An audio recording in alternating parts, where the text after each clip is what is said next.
welcome. Thank you for being early. It looks like we're still waiting on Peter to kick things off.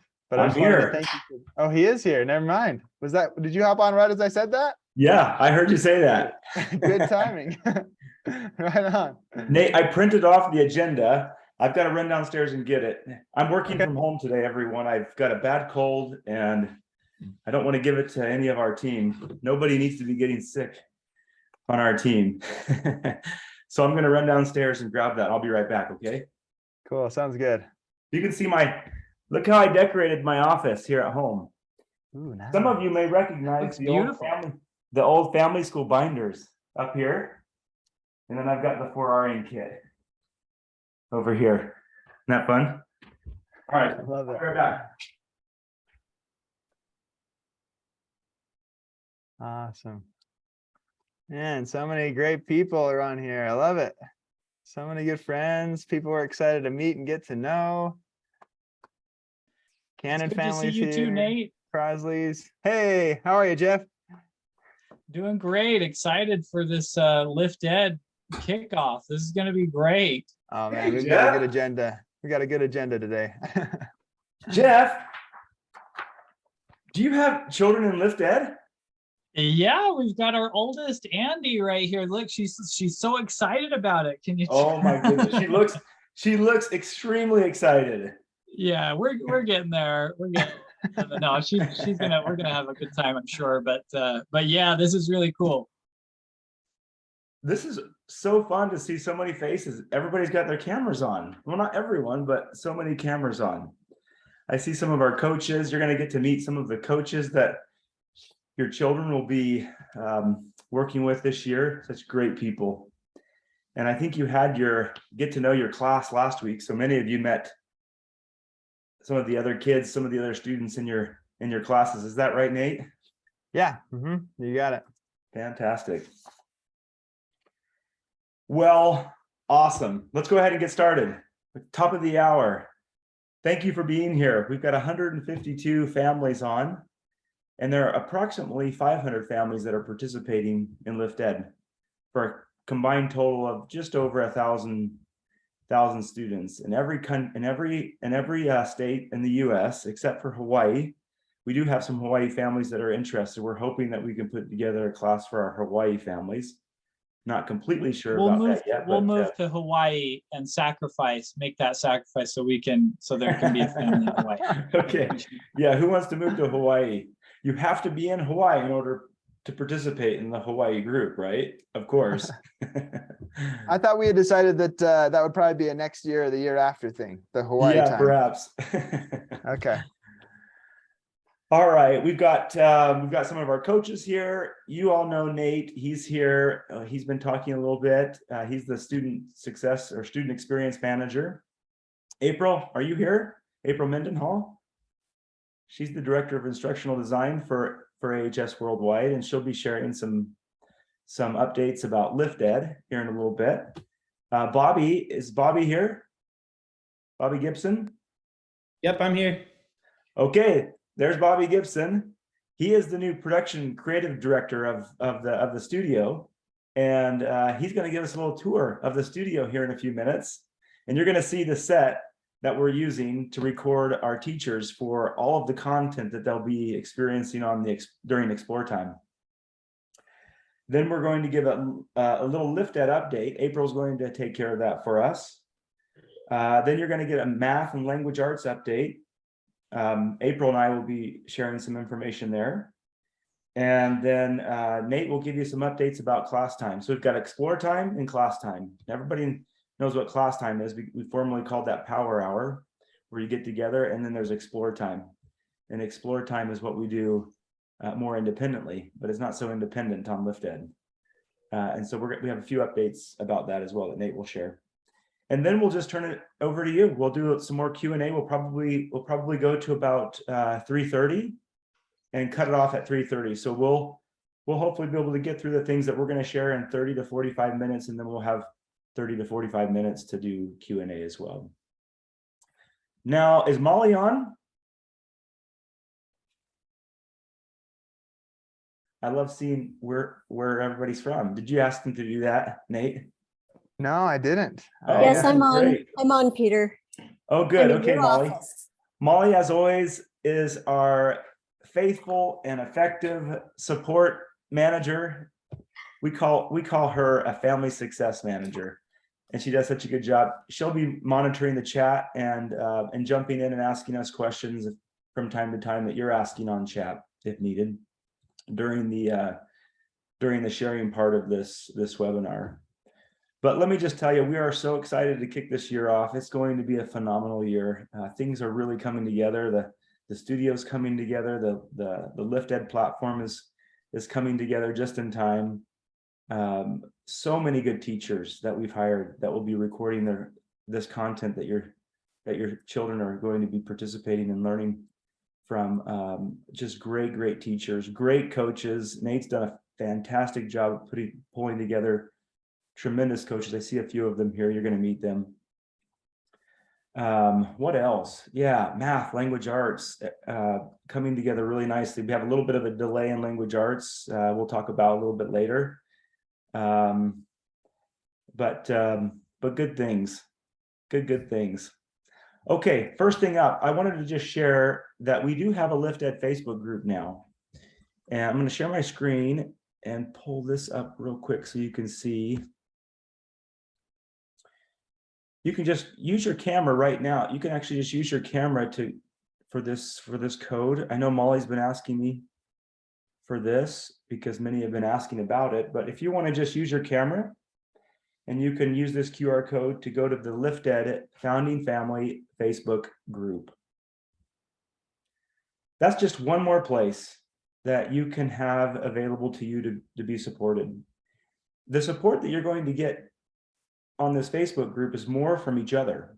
Now we'll be there too. In fact, Nellie Boyer, many of you know Nellie because she was one of the very first teachers that we worked with back in 2020 when COVID hit and we started doing live classes for students. Nellie was one of those teachers and she now works with us full time.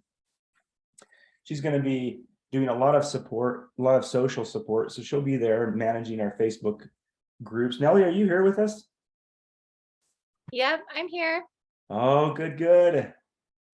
Say hi, Nellie, and just tell everybody where you're coming from and a little bit about you. You guys, I'm so excited to be here. I love seeing all these families on here from every state. That's so awesome. My family and I just moved back to Utah from Virginia. We loved living on the East Coast, but we're also glad to be here. And I'm super happy to be involved with American Heritage Worldwide and LiftEd. I'm just as excited as you guys are about this program. It's pretty awesome. Nellie is a founding family, but she's a founding family of family school, which means she's been around for a little while homeschooling. She knows a fair amount about this.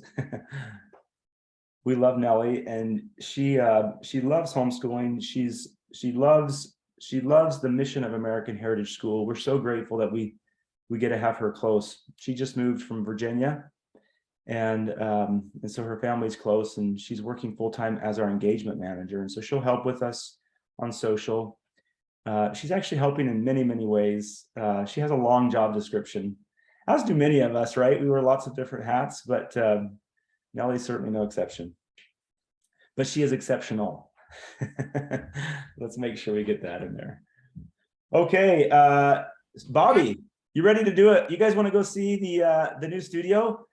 You should take us from the top, Bobby. Go outside with your Okay. with your computer and welcome us to the studio. We really want to give you the full experience.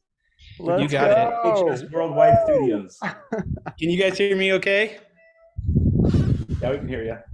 Okay, perfect. We're going to start this way then. So this is the outside. Tell him what it was before, Bobby. I have a feeling he's getting too far away from Wi-Fi. Bring it to you guys. This is in Vineyard, Utah. It was a warehouse that we converted to our studios. Go ahead, Bobby. So this is what it looks like when you walk in. You walk in directly to this kind of meeting space. And this is a space that we use to collaborate and to talk through and to read about all the different scripts and all the different lessons and different things that we can think about to bring different elements to you guys each week. So this is a great big meeting space. You can see it better over here. And this is my absolute favorite part of the meeting space. I want to show you this picture. Yeah. So this is a picture with children from all over the world and with Christ. And we have it right here front and center in the middle of our studio. Good reminder. Okay. I think we're ready to go into the studio. I'm going to go this back way so that you can see it all. Okay, so along with that, you can see here on the door, Studio A.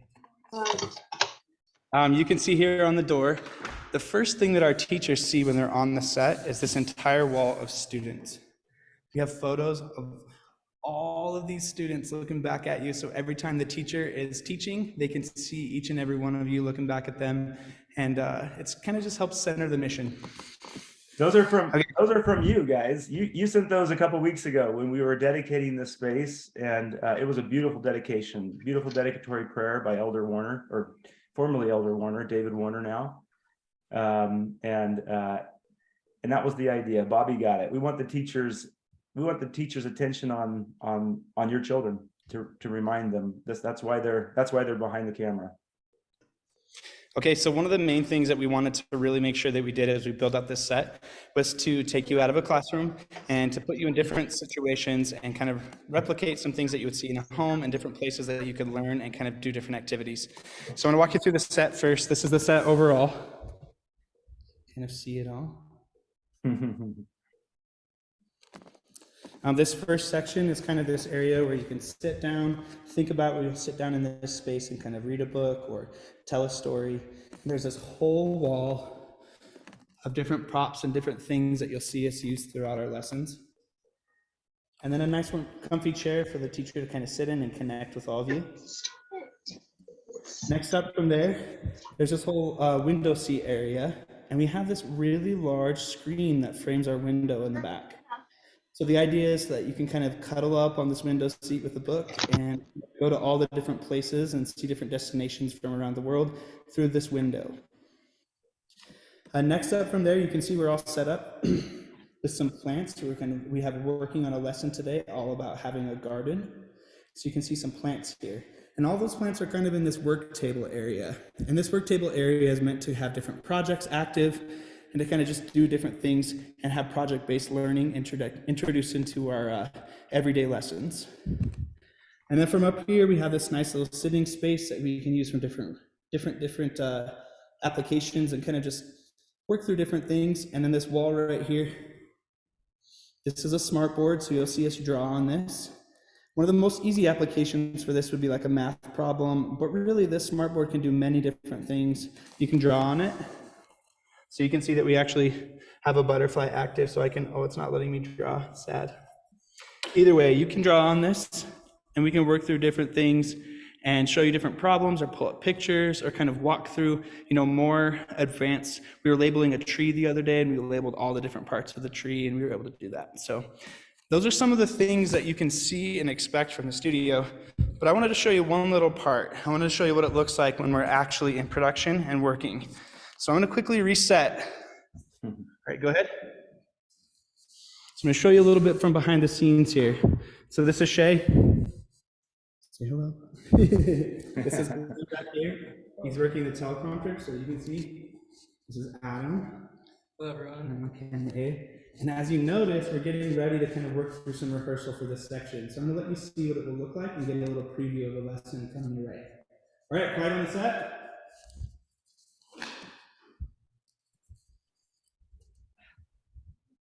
And action.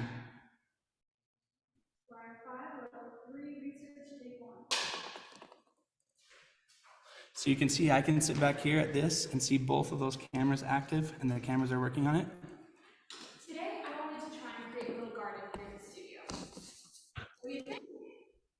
I wanted to create it because our topic today has something to do with peace.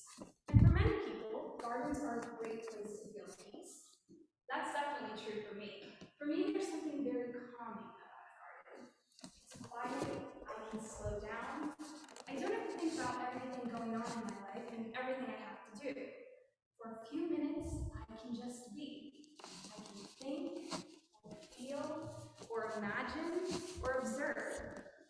can just sit and watch the plants and bugs doing their thing. It's fascinating. Seriously, have you ever watched a bug while it visits a flower? Or a ladybug as it works to climb a stem? Or here's a real test. What do you guys think? So good. So good. I love That's that you gave awesome. us a little mock demo of recording the teacher. Yeah, we're working through our lessons today. So we go through a little rehearsal process. Lauren there has Every nerves. little detail. Lauren has nerves of steel. She's the what's her title? What's the title? So Lauren's our talent manager. She gets to work Talent. with all the teachers, and she gets to help them read the scripts and understand the lessons and make sure that she's really connecting with each of the stories so that you guys get a really great version of the story. I'm going to walk upstairs and show you the rest of the space. By the way, that photo wall, Bobby, somebody asked, can we still send in a picture? And I just chatted the link. We would love to fill the entire wall up with our students. That was only 200 of over 1,000 students. And so yes, please click on the link, upload a picture. We'd love to print it and put it on that wall. Absolutely. Please send them in. The whole idea for us is to continually connect what we're doing here every day and creating content back to the people who are using it. So anytime we can see you or hear from you, we love that. So I want to show you a little bit more. This is upstairs. This is our writing room. I'll say hello, everybody. Hi. So these are 3 of the writers here that are working on writing those lessons that we bring to life in the studio. And walk down the hall here. You might see something you recognize on the hall here. And then here's the kind of more creative side of everything. This is Jake and Skylar. They're working on some edits right now, so they're putting together those lessons that we just talked about. This is Avery's space right here. She was actually just downstairs. She works on our props.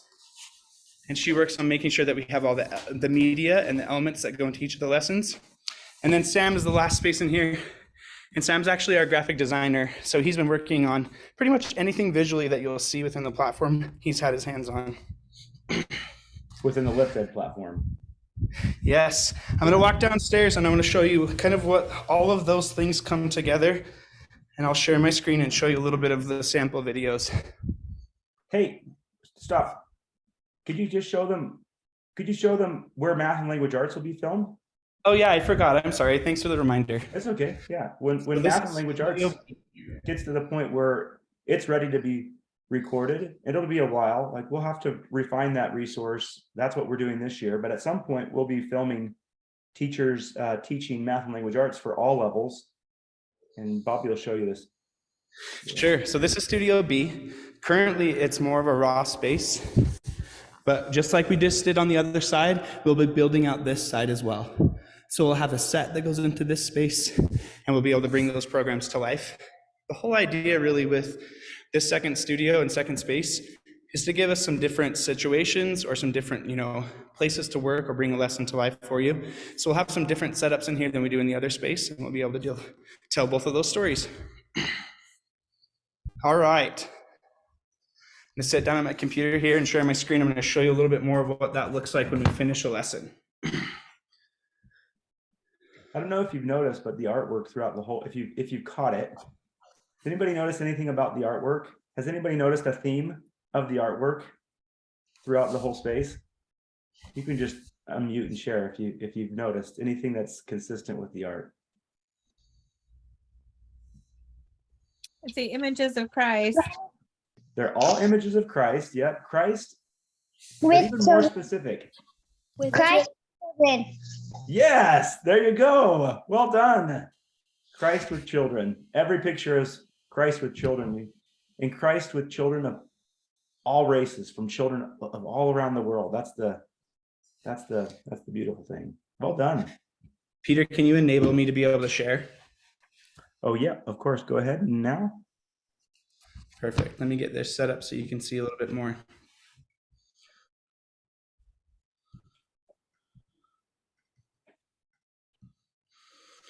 All Thanks for that right. tour, Bobby. That was great. You got it. It's just connecting now. So let me know when you can see my editing screen. I think Bobby's going to share with us kind of a quick minute or two of a finished product. Is that right, Bobby? That's correct. Awesome. It's just loading now. Oh, it's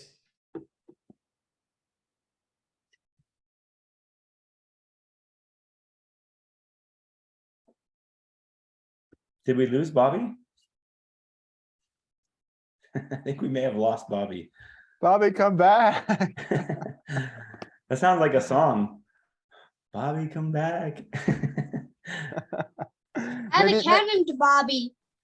What's Maybe the that? loading was too hard for the computer and it kicked him off.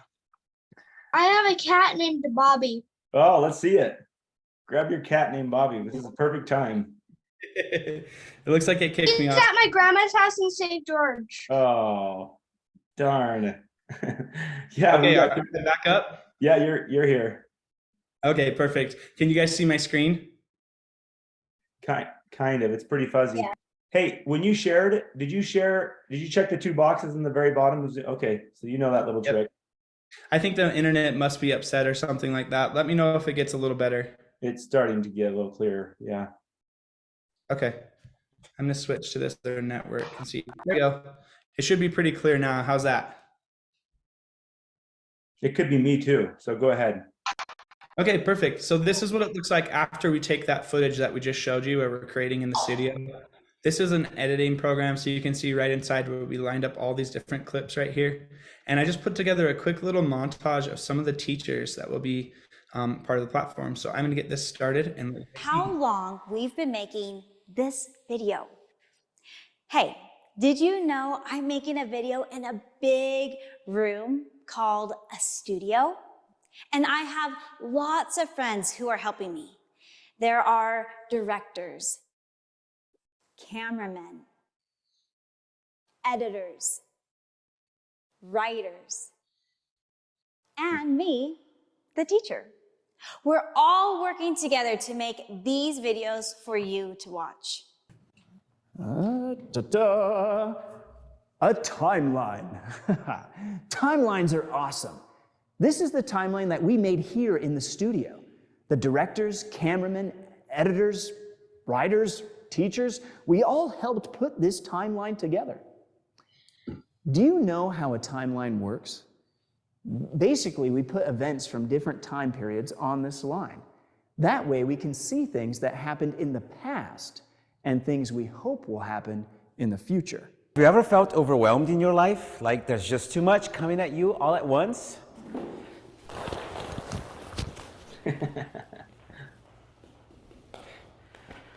See, I messed it up. I totally forgot about catching all the balls.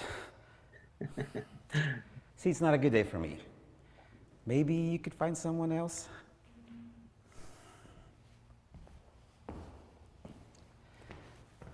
By the way, this is my director. We watch, read, or listen to can bring us closer to God. What is a book, movie, or song that makes you feel closer to Him? It doesn't have to be something from the church, but it can be. It can be whatever you choose. Search your house for one thing that makes you feel close to God. Then come back and show it to us. all right, can you guys still hear me? Cool. Yes, we can. Oh, perfect. So I just wanted to say, we're really big on making sure that everyone who watches this content knows that we're bringing educational content to many people across the world, but we're also showcasing the process and the people behind the scenes. We want you guys to be a part of the studio and to see and feel everything that we're making and showing. So some of those lessons are a little bit more straightforward with the research. And then we have some other lessons where we kind of call out and bring in the team into the process as well. So thanks for the chance to show you on the studio. Awesome, Bobby. Well done. Thank you very much. That's awesome. That's so great. Well,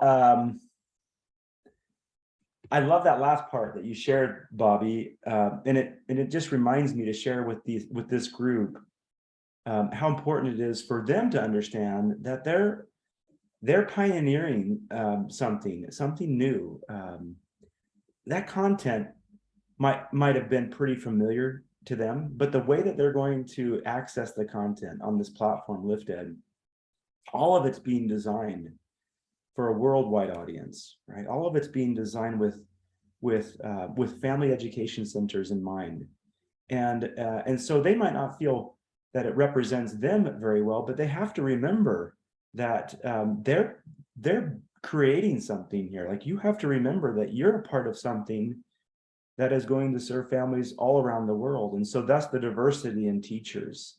That's the way that we are developing the LiftEd platform to geolocate and kind of use geofencing technology to identify who you're living around, so that we can connect you with those people, so that you can get together outside of these experiences and have in-person connection, and so that it can facilitate these learning communities growing over the years. And some of these things we don't even fully support right now, but we have them in mind for next year and the year to come. And so you're a part of building something with us, and that's why we call you founding families. We would have called you pioneers, but nobody wants to be a pioneer. Nobody wants to think about the pioneers. I don't want to be a pioneer. Well, we call you founding families, but that does represent something to us, something very, very important. Okay, that's a good segue into LiftEd. Let's go ahead and talk a little bit about LiftEd. April, you have some updates for us? Yeah, I am in LiftEd every day, and we are building lessons, and we are testing the platform, and we are working hard to get ready for your arrival. And the clock is racing. I feel like it's racing. So we appreciate your continued prayers and your support that our team will be healthy and well, and that we will be able to continue to complete this very important work in time. So just know that all of the features that we showed you in the demo videos and things like that, they may not be all completely ready on the first day of school. And just know that we're rolling out pieces of this all the time. We'll be updating the platform every day, every week, and we'll keep you informed about when certain features are going to be rolling out. So we just really appreciate your patience as we work towards getting this piece of software off the ground. So I also want to talk to you about when you will get to have access. So next 2 weeks, in 2 weeks on August 15th, parents will be able to log in. You'll be sent an email that will have your login credentials, and you'll be able to log into LiftEd for the first time. And on that day, you'll be able to complete your profile by adding a picture or answering some questions, making sure your information is up to date. And then you will also set the login information for your children. So you'll create a username and a password for all of your children. They will then be able to take that login information and log in themselves. And they will be directed through a series of screens to set up their profiles, just like you were. And that's going to be really important, because when you log on there, you can now see who's in your Explore Time group, who's in your class group. You can actually start to message each other inside of the platform starting on the 15th, which is really, really exciting. You'll also be able to access the lesson landing pages, which for the first couple of weeks of school. And on that lesson landing page, the parent lesson landing page looks slightly different than the student landing page. The parents have some extra information on theirs, but you'll be able to see what lessons we're going to be covering, the academic concepts, the gospel principles for each lesson. You'll be able to access the pre-reading, what books we're going to be reading over the next couple of weeks, what documents. You'll also be able to see what materials you need for those lessons. Parents on their side will be able to see what the secret admirer questions are. They'll be able to see the exit questions that will you'll be able to ask your students and discuss after the lessons. So that will be happening on the 15th. On the 16th, we will hold another webinar where you can come back and we can go through and do like help and answer questions, because as 1,000 of you begin logging on with all of your children, we will try our very best to get rid of every single bug, but you will find bugs that we did not encounter before or expect. So we appreciate your patience as we try and get everybody on. So we'll have our next onboarding webinar will be August 16th, and more information will come out about that. So. Do you ever find it difficult, April, to explain LiftEd? I do. I actually It's so do find big. it very difficult. And I'm trying not to like fire hose and be like, there's all of these features and it's all of these amazing things.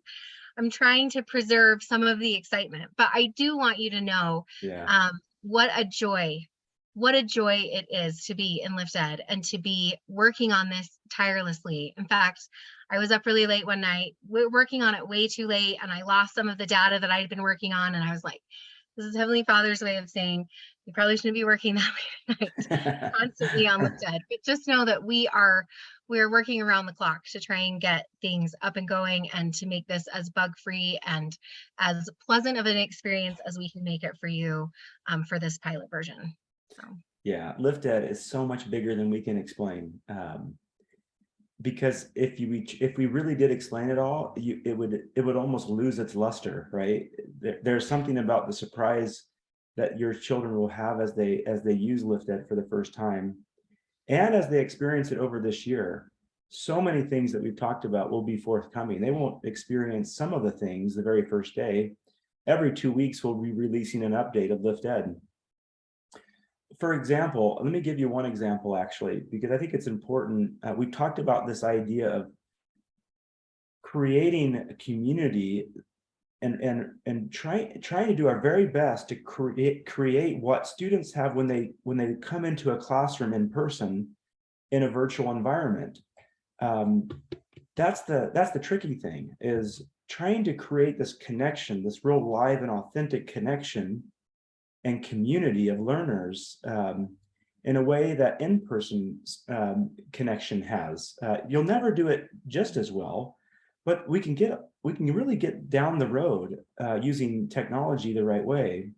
One of the things that our developers are building into this platform is a way for students to be together, just like we're together right now. When they come into the platform to learn that day, when that lesson drops and they can all start that lesson together, there's a review game. They'll actually go in and their cameras will turn on automatically, and they'll be there like they're just walking into class, and they'll be talking with each other and chatting back and forth. And there's a little countdown that will say, that will start the review game of the day. And it'll probably be 10 minutes before class even starts. They'll be able to enter explore time and be able to just visit with each other and have that connection time. But the first day, their pictures will only be there. They'll be able to chat back and forth. Within a couple of weeks, within probably at least a month, no later than a month, their cameras will actually come on automatically. But that's a good example of an iterative design or development process for this software. First, their pictures will be there, the ones that you upload in their profile, and they can chat back and forth using the social chatting feature that we have built into LiftEd. But within a few weeks, their cameras will be on and they'll just be talking with each other while they're counting down for that review game to start. That's just one of 100 examples of functionality that will improve over this first year. Yeah, and one of the things we're going to try and provide at the beginning is a list of like facts or FAQs, like tech FAQs, like if you're on a Chrome and this particular thing, there are just certain things that we can't fix because it's not a bug in LiftEd, but maybe it's a bug with, like, say, Chrome, and you're on a certain type of device. We're going to try and provide as much of that on the front end to you as possible, so that as you encounter issues, you can kind of scroll through that tech FAQs. So I know Molly will do her best. We'll all be doing our best to reach out and answer any of your questions, but if we can kind of front load you with some of that, like here's some things to watch out for, we're going to try and provide that as well before the first day of school. So. Okay, fantastic. Thank you, April. Let me just share one more really important, this is a discussion that we wanted to have with you. We need your input, parents and students. If the students, you like to visit with your parents about this as I talk with you about two different ideas. We're going to just get some feedback from you on a poll that I'll launch here in just a second. Rachel, would you pull up Figma while I'm talking about this so they can see the My Day calendar? I should have had it up already, but I forgot to load that. But I want them to see what they're going to see first day of school. from their student dashboard so that I can explain these two experiences. We've talked about explore time and we've talked about class time. Explore time is where they go learning. They're going to be watching videos. You saw an example of some of those videos from Bobby from the studio. They'll be asked questions like, hey, go grab something what was that question? That was a great question. Go grab something in your home that reminds you of the gospel or that increases your faith or something like that. At those points in the lesson, it'll pause and they'll go grab something and they'll show it. Those cameras will turn on and they can share whatever that is. They can answer that question. That's the explore time kind of experience where they're answering questions. They're sharing little videos with the other students in their explore time group. And they're hearing messages from mom and dad and grandma and grandpa through secret admirer time, or not time, but the secret admirer stops. They're watching the Reason Relate video and the connection to faith that lesson has. They're watching record videos and learning more about activities and assignments that they might complete. And that's the explore time experience. And they have a specific group of students that they'll be with, and that group of students is, you know, of similar age. It's level 1, 2, or 3, meaning K1 is level 1, 2-4 is level 2-5, right? Is level 2, and 6-8 is level, well, actually 5-8 is level 3, and you kind of decide. There's some overlap there intentionally. So they'll be with groups during explore time that are relative to their age. After that, right now we have on the calendar that after that explore time group, almost immediately after at 10 o'clock. So most of them will start at 9 and some of them will start at 10. If they start at 9 explore time, then class time would be at 10 o'clock. So that's how we have it set up right now. Explore time is first, and then class time is immediately following. But we've thought about the implications of flipping that.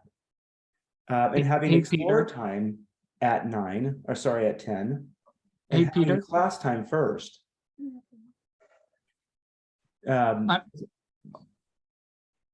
Is somebody asking me a question? Yeah, I'm so sorry. Just wanted to clarify. So, and maybe you already answered this, and I came in a little bit late. But so the school day is going to look like where they start explore time. Is that going to be online with their class, or is that going to be individually done? Yeah, hey, April, can you share you have it now? Yeah. Go ahead and share your screen and I'll just talk through that. That's a good question, Jeff. And let me just explain that. I don't think you can really understand the question I'm asking until you look at this, dashboard.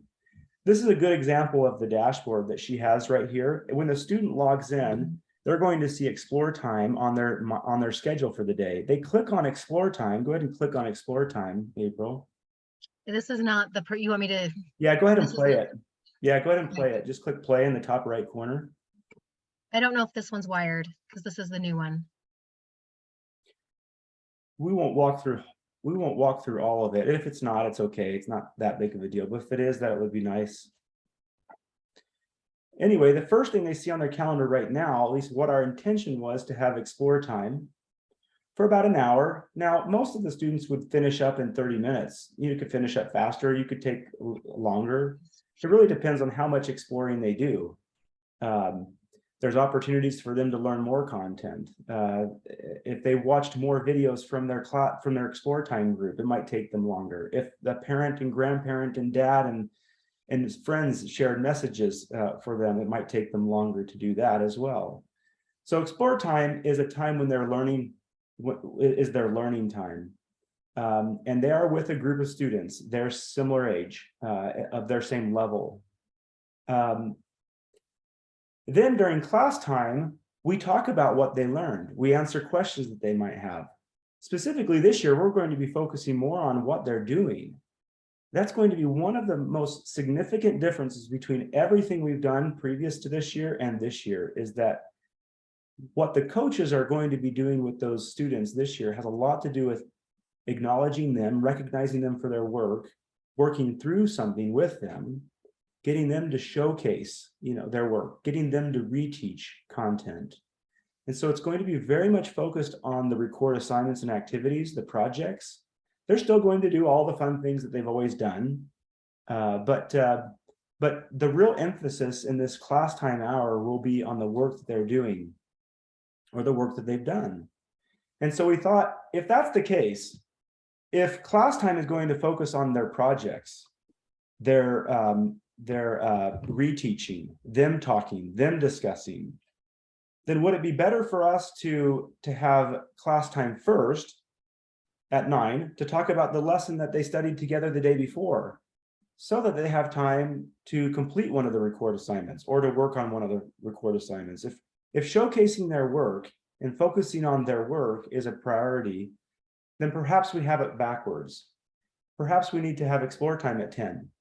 So immediately after class time at 9, the coach says, okay, guys, we're all going to jump on together, and it'll start right at the top of the hour. So they'll have class time for about 50 minutes. There'll be a little bit of a break, and then they'll all jump back on at 10 o'clock for their explore time group. Now, one student might be done in 30 minutes, and another student might go on for 3 hours because they want to dive into each of the explore topics that we've included, or they might want to work on one of the projects quite a bit longer, or totally up to them or their family.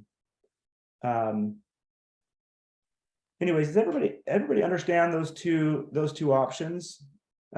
Doing explore time first, then class time, or class time, then explore time? Can I clarify something there, Peter? Yeah.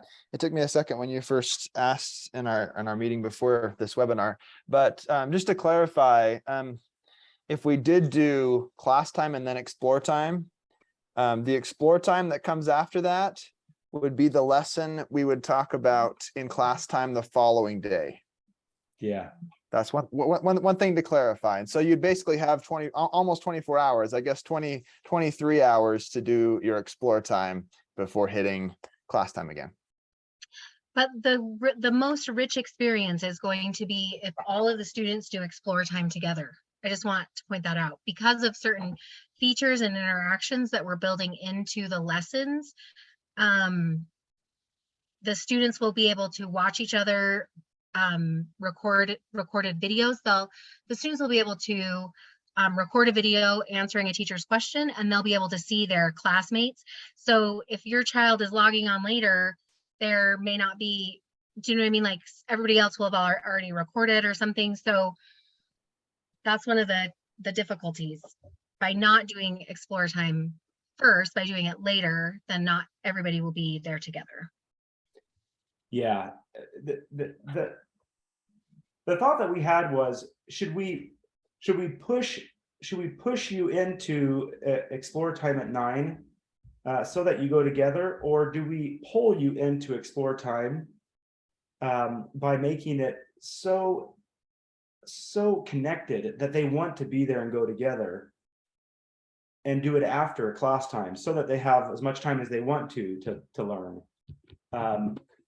Is there a convenience factor either way? Is it better for a parent to have it one way or the other? I guess it's very difficult. I'm having a hard time explaining the pros and cons to class time then explore time, or explore time then class time, except for that what Nate just said. If explore time is after class time, then it does give them as much time as much more time for them to work on something and come prepared for class time the next day to discuss what they worked on, what they learned, questions that they might have. Whereas the alternative, having explore time and then class time, you still have as much time as you want to do the explore time lesson. It's just that class has already happened for that lesson. Yeah. So being recognized for your work or working on something for a period of time and then discussing it is better than you would vote class time, right? Before explore time. So if explore time is first, they would do the lesson for that they would be discussing in the very next piece, which would be class time. Yeah, that's exactly right. So they'd have about an hour of learning time, of doing time, but they wouldn't have very much time for project work before class time if we went 9-10. We went explore time, class time, 9-10 o'clock. And we are trying to keep all of the record assignments, whether it's the project or the other one, very doable for students based on their age level.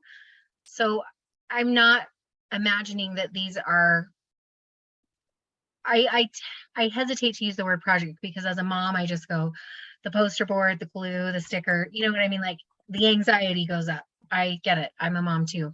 So I just want you to know, like, we are being very, very mindful about what we're asking, and we're not trying to have these great big elaborate projects every single day. Or Yeah, that's right. That's Hold on. exactly right. Well, it's there's not really, I mean, you can look at the results here. It's not like the one wins by great margin, like in a lot of our polls, but it's definitely something to consider. I think one of the considerations will be our coaches. And if coaches can teach an hour earlier than what we've already been talking with them about, because we've hired the coaches and they're ready to coach at that specific time. So I think it'll come down to that, Nate.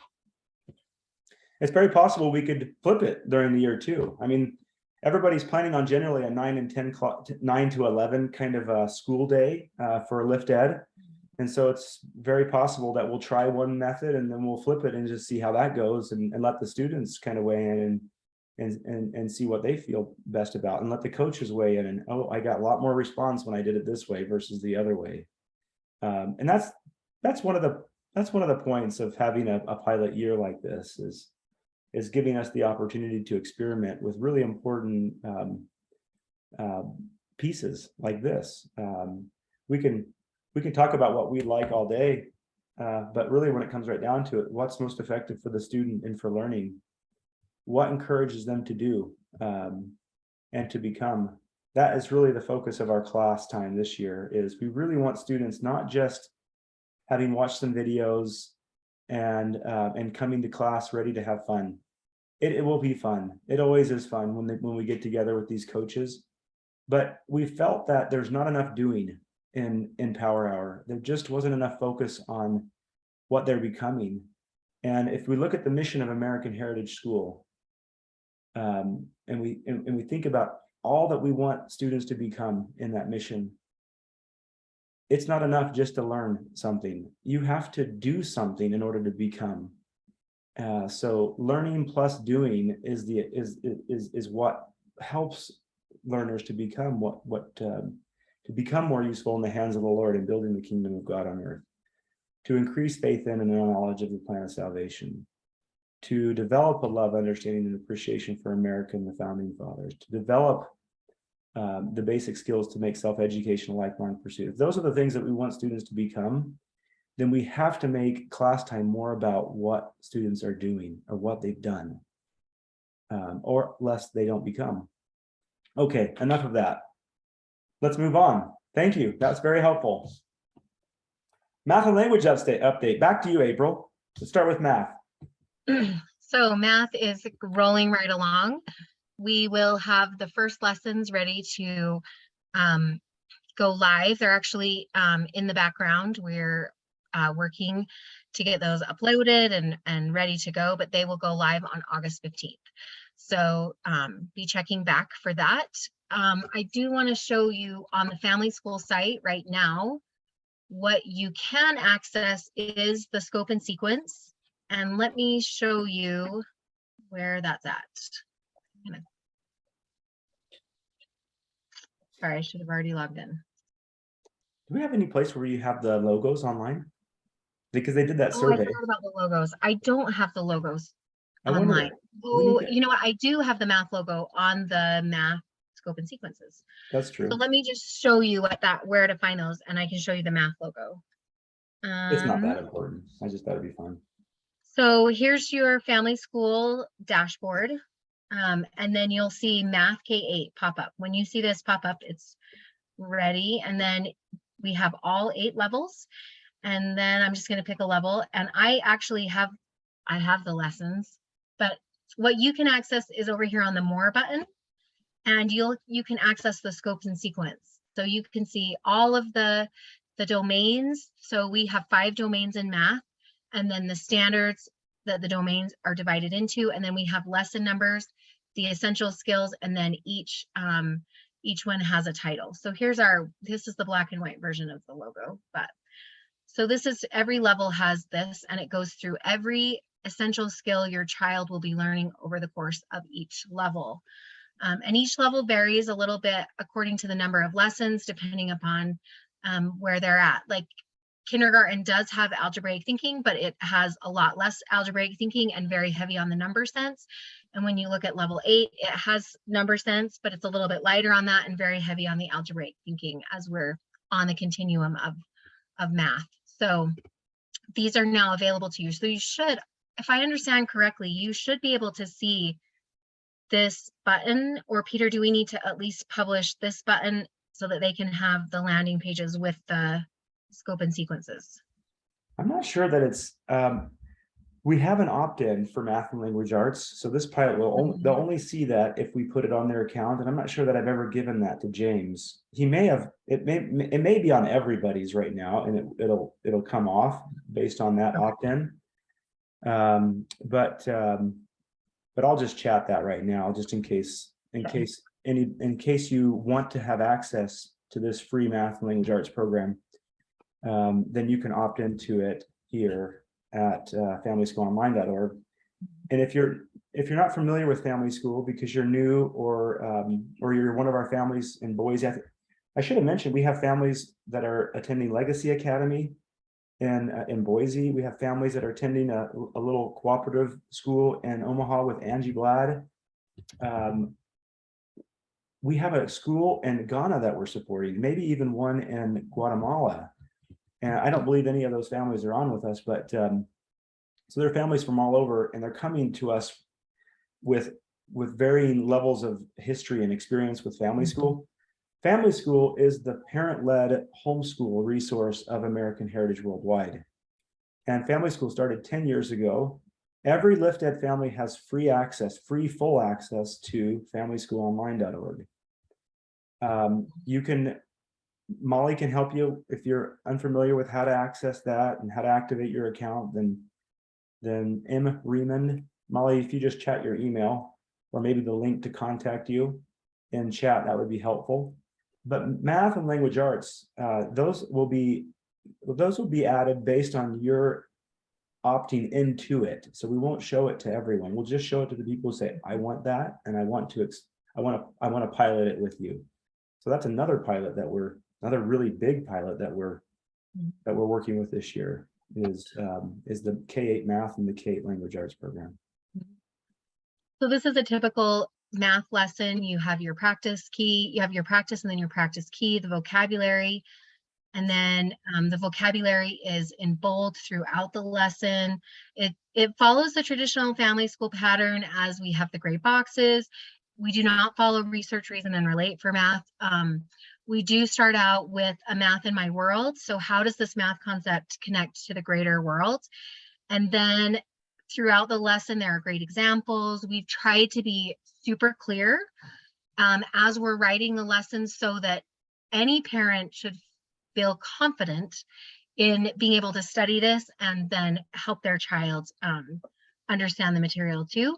And then there are these little try this boxes where we give them a problem to practice and then they can click. So we've hidden the answers so that you can really use that as a practice problem and check.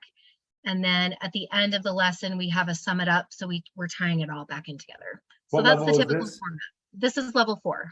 So at this age, they actually can be very even though this is a parent-led lesson, and remember, this is all designed for a parent to use or a teacher to use in a classroom.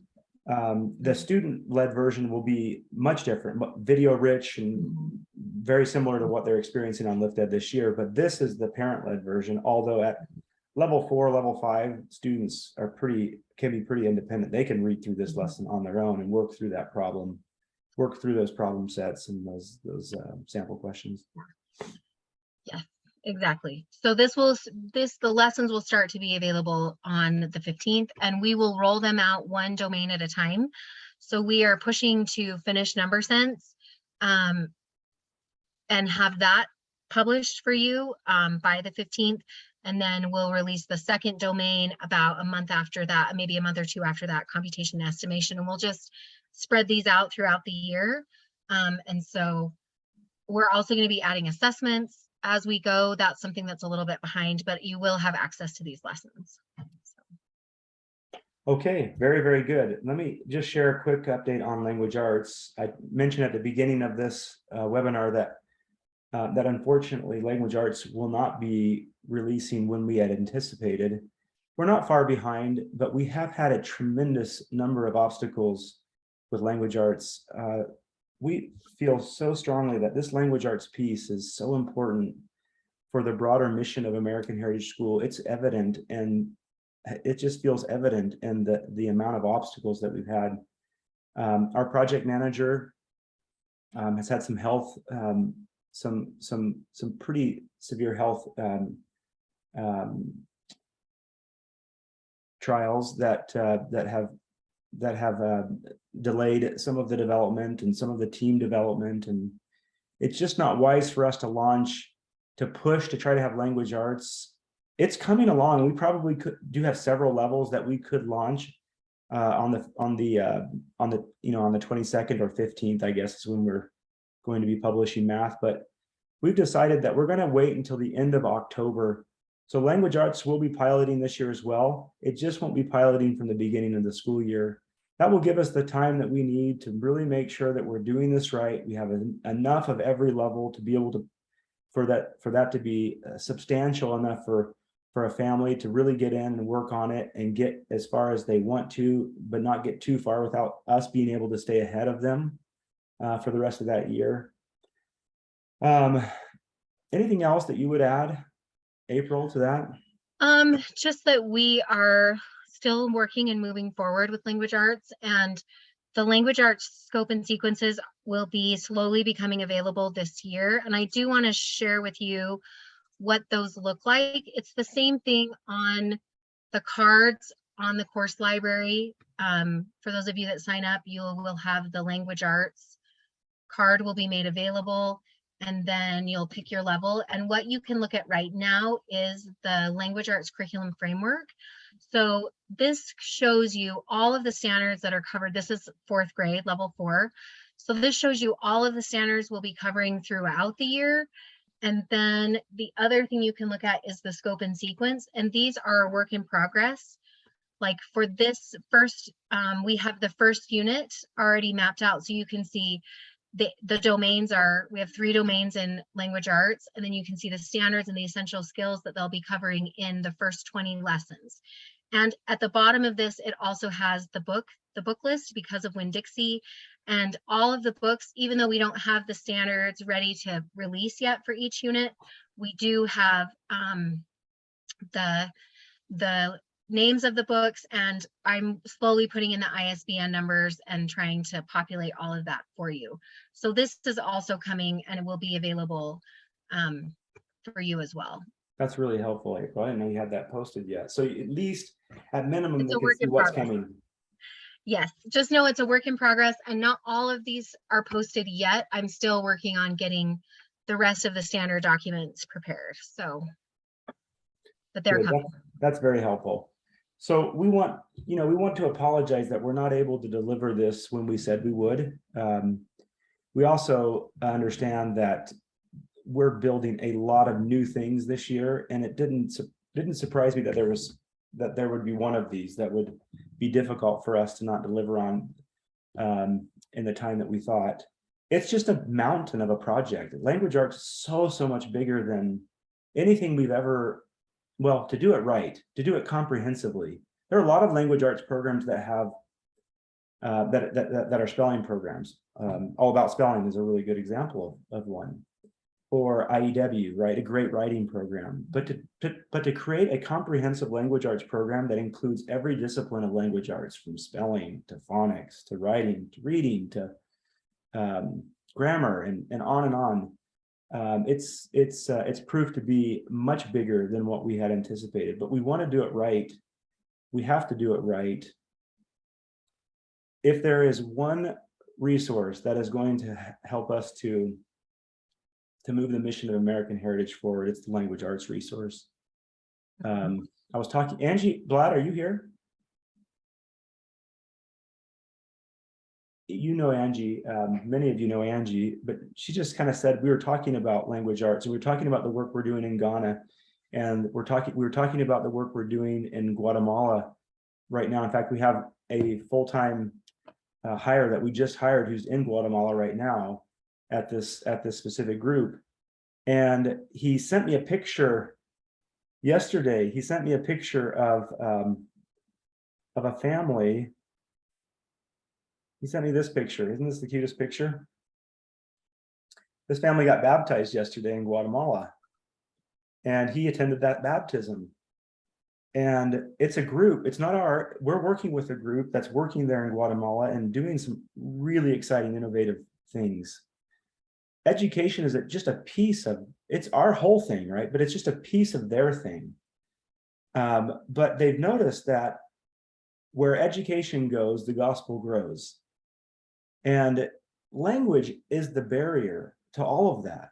So not just developing a great language arts program, but developing a great ESL program for this organization and for many other organizations is one that's really important to us.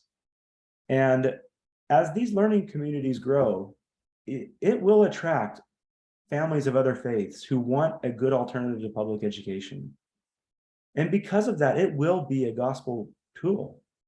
It will be a missionary tool. And so even though it's not our primary objective, it is an incredible outcome of everything that we're doing, perhaps the most important outcome. And so we wanted to do everything we can to develop this in the right way. If it takes us a couple months,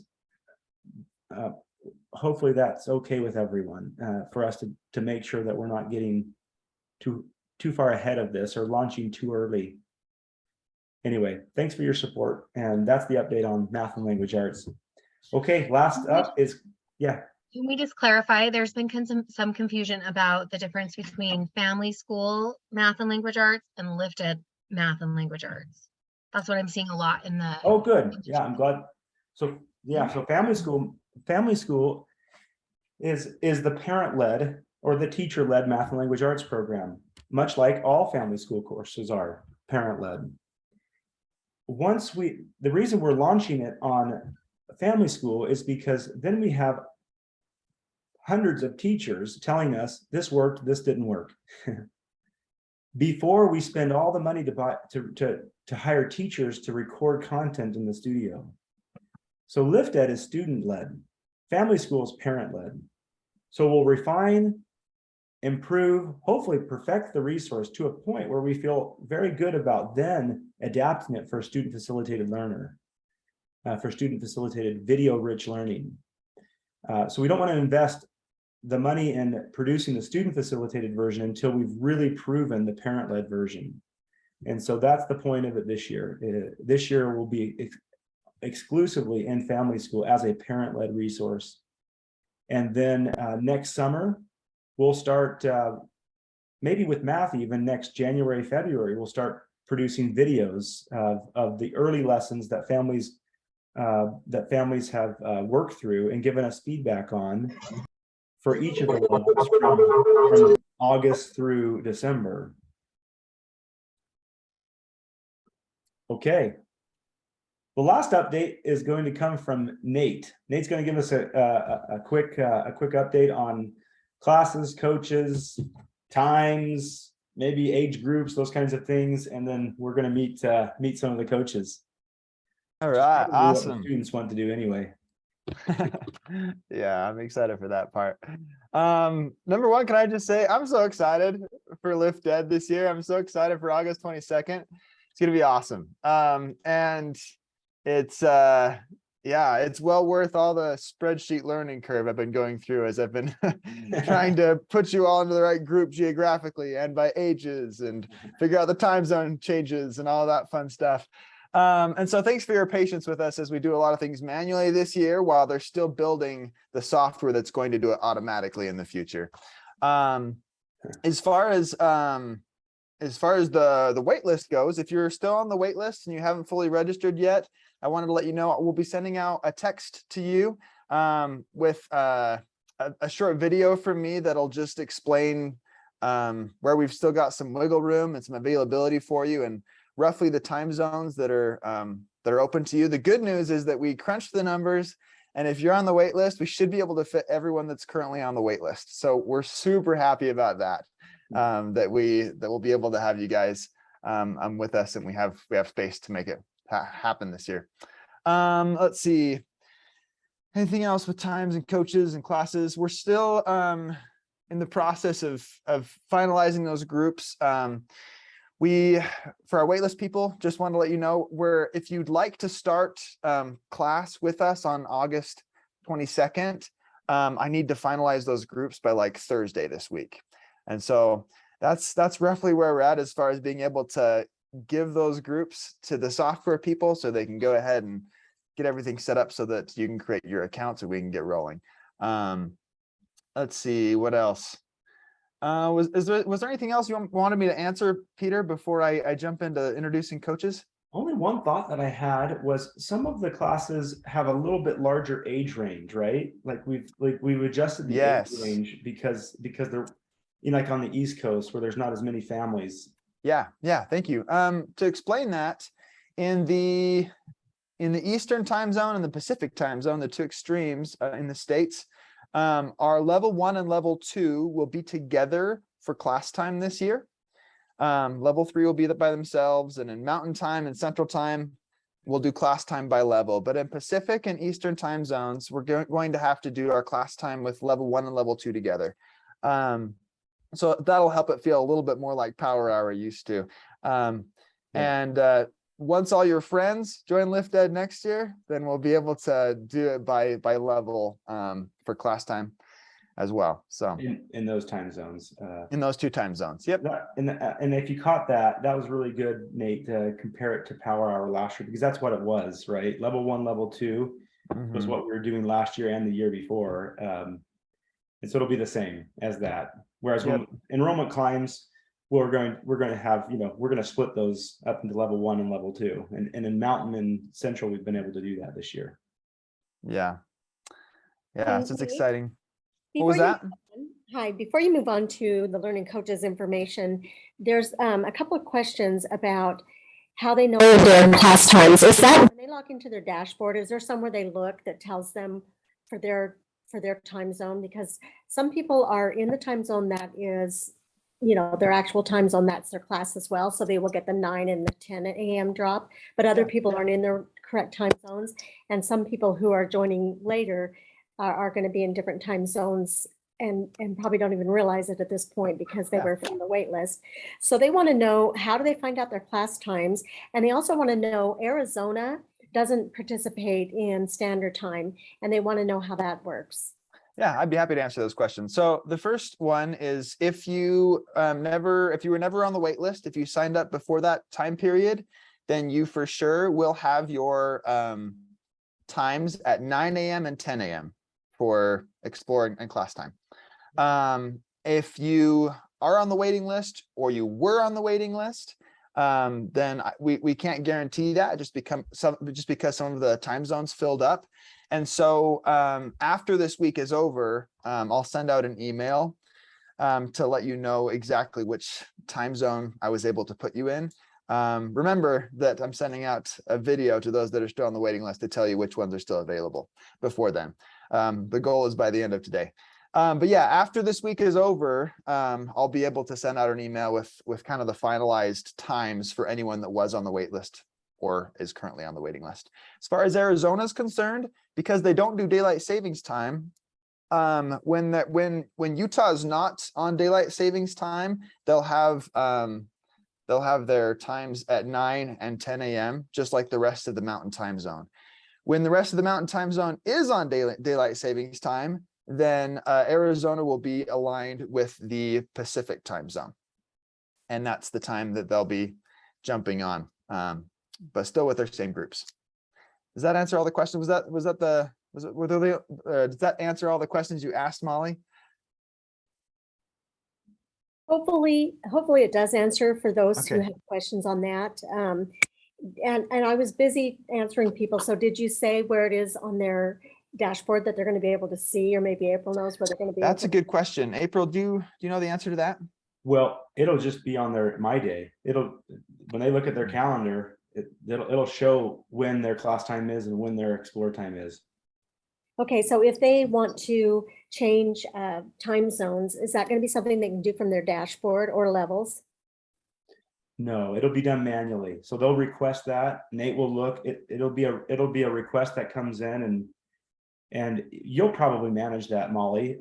You'll probably have some kind of a matrix that shows availability in each of the hours, and you'll manually change them from one group to the next.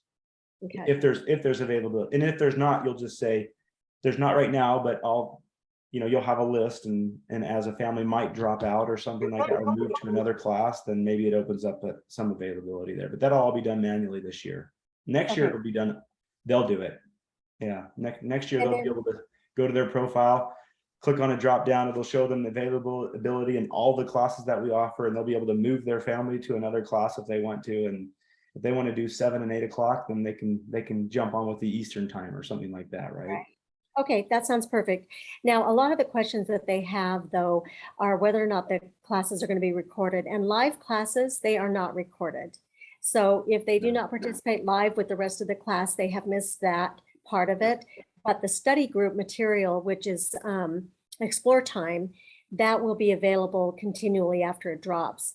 And that's why people who were concerned that they were under a time crunch, and so that's why they wanted to have class time first as far as to finish Explore. They don't need to worry about that. I think what people aren't understanding, I know that a lot of people voted already, but they aren't understanding that if you do class time first, you're studying what you had yesterday. And so for very young kids, I've had people in the chat have a concern, because for the very young kids, it's better to explore first, get all ready, and then join the class, and they're doing the same thing in the same day. So having class time first being what they studied the day before during Explore Time would be very confusing for them.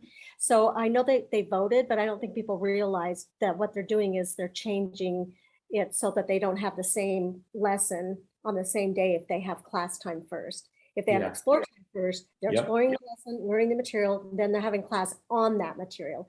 If they have class time first, they're talking about what they studied yesterday. Yeah, that's right. That's exactly right. Yeah, Great clarification. Like I said, I think that we'll probably experiment with both of those this year, and just and let the data make the decision on that. It was just so close in that poll, and there are significant benefits to both. You mentioned one, Molly, and there's a great benefit of having class time before as well. It gives you all day to work on something and become more prepared and to talk about whatever project that they worked on. So there's a massive pro and con that each of those options provides. We've just got to experiment with both of them, I think. Let's go ahead and meet the coaches, and then we'll come back to Q&A. We've got lots of questions coming in. We'll come back to these, but let's at least meet the coaches. I know the kids are probably excited to meet some of the coaches. Awesome. Well, I'll make my introduction short, since a lot of you already know me. But if you don't, I'm Coach Nate. I was lucky enough to be one of the first coaches a couple of years ago when we first started doing class time, or what was then called Power Hour. And my wife and I live in Pleasant Grove. We got married 1.5 years ago. And let's see, I love to longboard and break dance and sing. And I love working in American Heritage Schools. And I love your kids. So that's a little bit about me. Let's see, why don't we have Grace go ahead and introduce herself next. Grace is our coach lead this year. And you might recognize her last name, those of you who've been with us for a while. Hi, everyone. Yeah, I'm Coach Grace. I'm so excited for this year. It's going to be awesome. And it's been fun learning a little bit more about the software and everything that's going on. But a little bit about me, I'm 21 years old. I went to American Heritage for 4 years, all high school, and I loved it. So I love the program. I love everything that American Heritage teaches. Right now, I'm studying social work. I want to be a therapist, and so I love working with people. I love meeting new people. I love kids, and I'm so excited to get to know all of you guys better.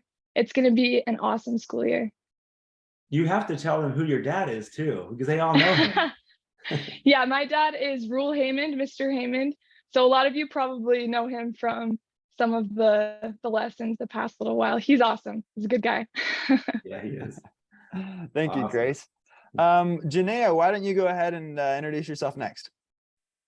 Awesome, sounds good. Well, as he said, my name is Janaea. I'm 19 years old, and this is gonna be my first year being a learning coach. I'm actually only gonna be here until about January because I'm getting ready to serve a mission for the church, and I'm so excited for that. I just cannot wait. Round of applause. We love missions. Yeah, it'll hopefully be a life-changing experience, and I'm ready to make it that. So a little bit about me. I went to American Heritage all through high school, and I was also part of AHS Online in 8th grade. My mom homeschooled me for a couple years on and off, and I loved both experiences. They were both life-changing experiences, and I am just so excited to be part of that and maybe be some sort of help in any of that. And I'm so excited to meet all of you and all of your children, and I'm just so grateful for this opportunity. We're hoping that she gets her assignment, but it's like June 1st. So you can finish the school year with us. Yeah. That'd be awesome. Angie Coleman, you want to go next? Yes, of course. So I'm Angie. I went to American Heritage from 3rd grade up till 10th grade, so I'm very familiar with the mission of the school, and I love it so much. I'm also going to be this is my first time coaching for the Worldwide Group. I love working with kids and in schools. I've had some experience as a teaching aide and working in daycares. I come from a blended family of 15 siblings, so I have over 30 nieces and nephews, and that's why I love kids so much. I'm just around them constantly. So I'm finishing up right now my schooling at BYU, and I love to do things outdoors like hiking and camping, and then I also love to sing and dance. So that's a little bit about me.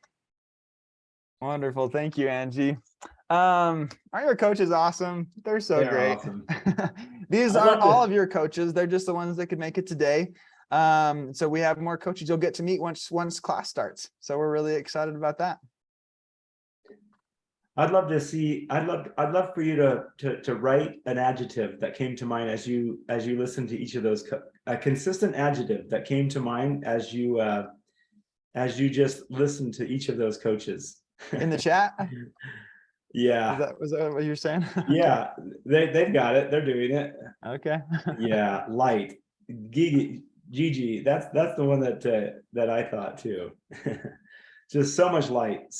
I mean, these are the kind of mentors, right, that you want your kids to be exposed to each day, right? To have that kind of an influence in their lives, and powerful testimonies.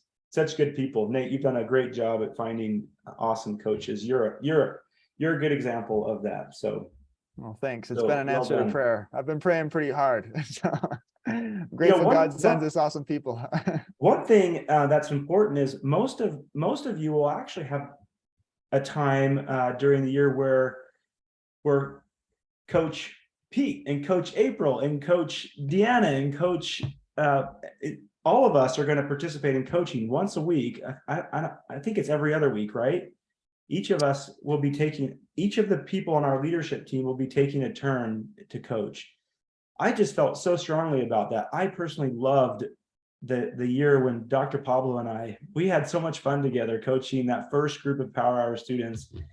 And I feel like it would do our team a lot of good to see the benefits, the fruits of their work. And so I want them to get involved in coaching as well.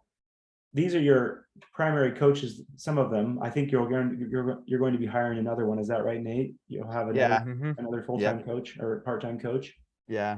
But the leadership team will also be participating in coaching. And so Coach Molly and Coach Nelly will all be chipping in and have that experience with your students. And so they're going to get a lot of experience with a lot of different people this year. We're very, very excited about that opportunity for us and for them. Anything else, Coach Nate? I don't think so. I just love you guys. Well, let's go ahead. Is Jordan going to be coaching? We keep getting requests for Coach Jordan.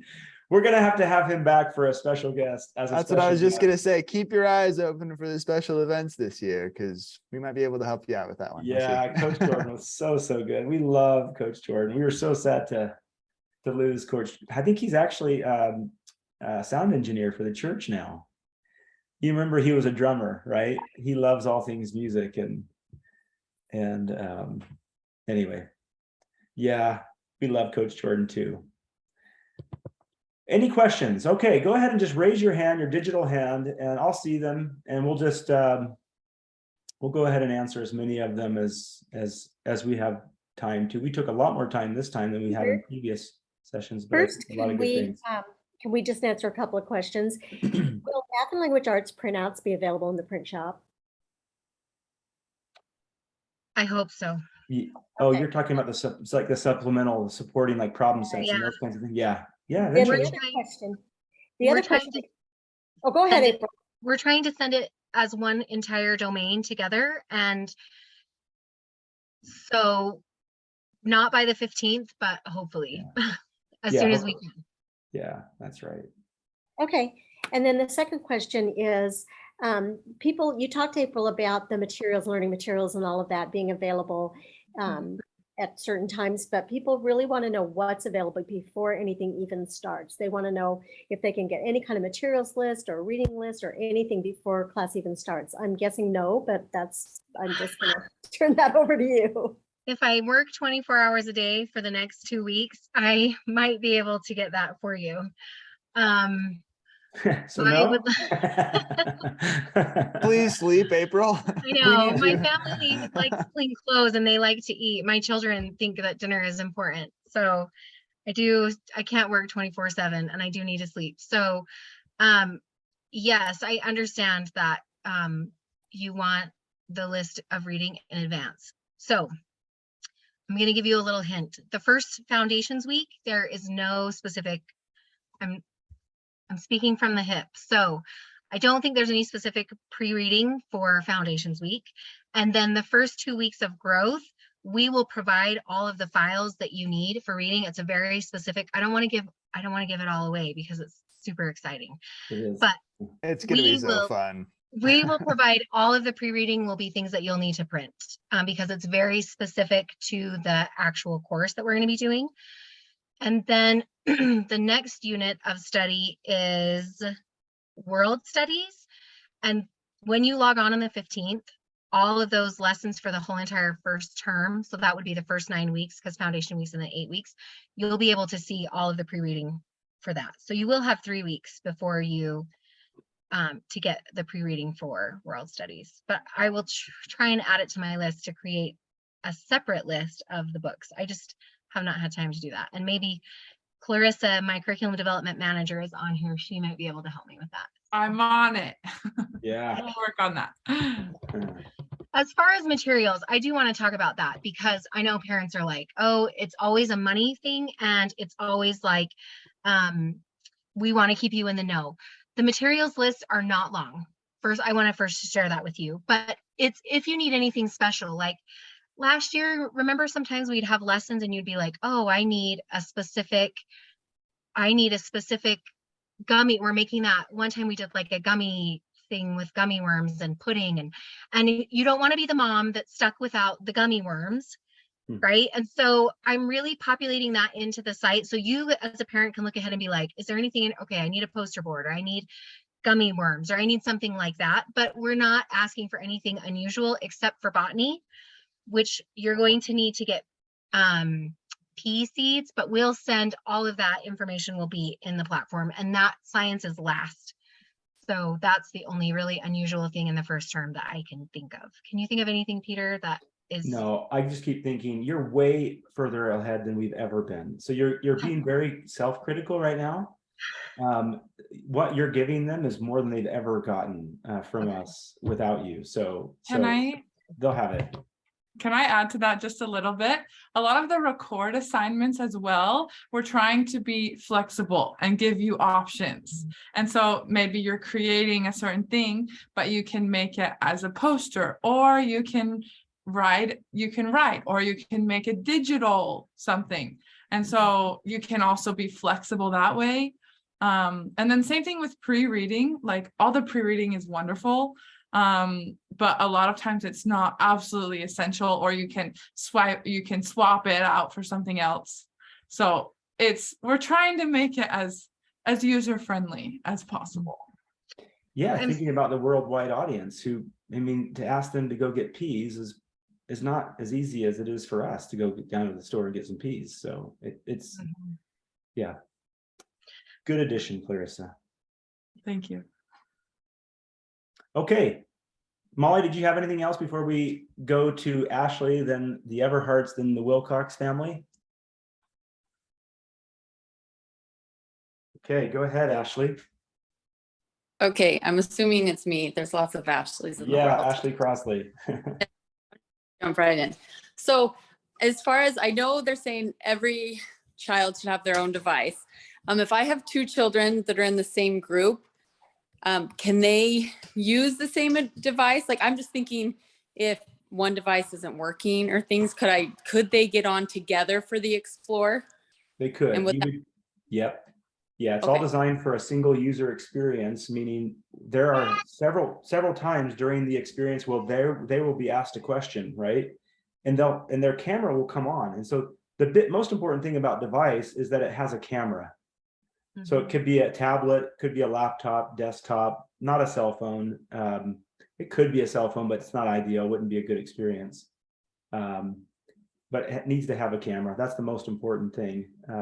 If they're together and they're in the same level, then that's fine, except for when you're reviewing their work and all their video submissions. And when you're sharing a video with them, you have to remember, oh, I'm doing this with both of them together as opposed to just one or the other.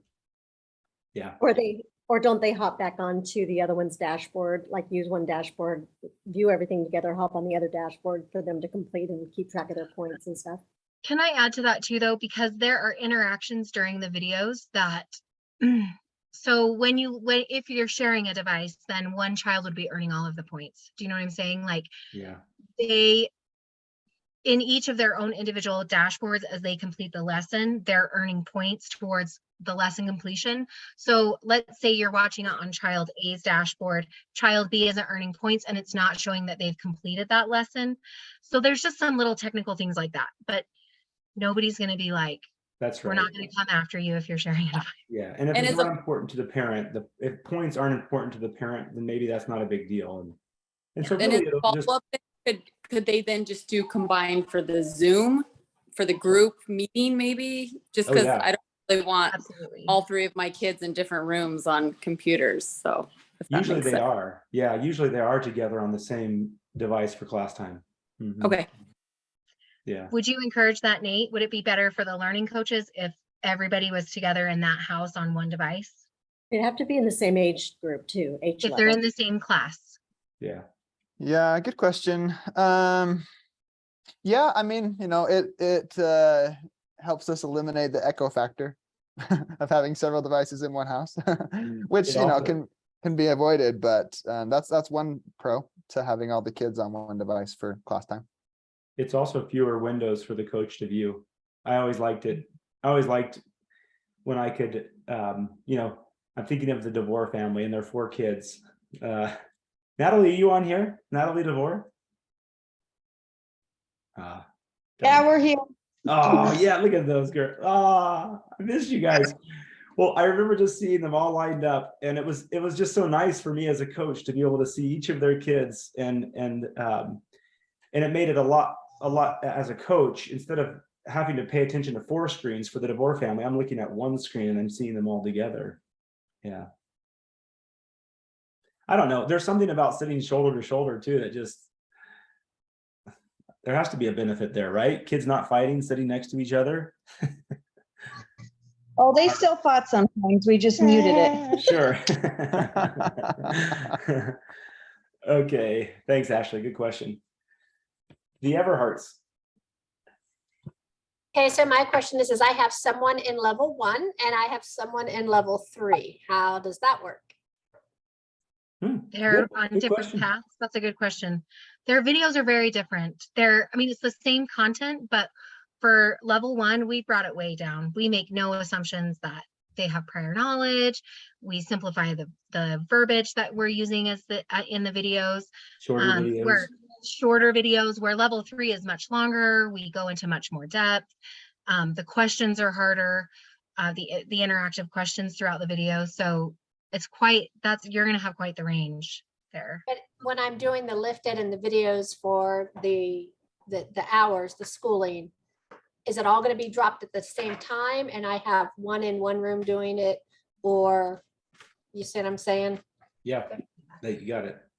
That's right. That's exactly right. So if they're in different levels, then they would be at the same time, but they would want to be in different rooms. Well, I mean, they're not on the same meeting together, so there's no echo effect. They could be in the same room, but it might be, if they're on headphones, that would work just fine. In fact, we got a school up in Boise that has over 100 students that will be meeting, and they'll go to a kind of like an independent learning lab, and they'll all pick up their iPads and go sit down, and they could be shoulder to shoulder, but in different meetings, right? And different groups learning at the same time, but they have their headphones on. So, And that's for explore time. That's for explore time. Yep. Yeah. Class time, it'd be ideal to be in different rooms because then it's less likely you get the crazy echoes for the different levels, right? Because they're going to have different class time group on the Zoom call. Yeah, but Different they wouldn't have echoes, Nate, if they're in different, like if she's talking you're right. level You're right. 1, level 3, they'd be in 2 different classes. They Good could point. be sitting right next to each other. But there's still a benefit, Nate. There's still a benefit to being a little bit further apart, because you could be, your sister could be talking, right? And you know, talking about something while you're talking, and so you're talking over each other. But if they have headphones on, it's probably, that's minimal. And then real quick, before I forget, if I discover that a level is too hard or too easy for a child, how do we go about moving them? Yeah, you would do that manually this year. So sorry, we would do that manually this year. No, that's not right. April, they do have that in the profile, right? They can change their level in the profile. I know, I think Nate can do that. I think. Well, that's the thing. If they change their level, then they're changing their group, which I think is where the manual comes in. Yeah, right. You'd have to notify Nate. I don't think the platform, at least for this first drop and maybe several drops down the road, will have the capability. But I think even in the future, you would have to, if you change your child's level, when the functionality is in the platform, it would send a notification to someone like Nate that's saying, hey, this person wants to change class time. It'll either be Nate and me. Yeah. I love, or potentially Grace. We might have Grace help out with that too. For some of her leadership hours is helping with the groups. So all three of us we'll get it done for you, whatever it takes. it'll be a little bumpy that first week with all those kinds of manual requests and changes, but that's the benefit of having a week of Foundations Week. It's low stakes, right? And it's a lot of fun. We review methods and why we're doing what we're doing, and we do a lot of experiments. We do a lot of testing and a lot of trial and error within that first week. We'll tune it. We'll get it all tuned up the first week, and they'll be great moving forward.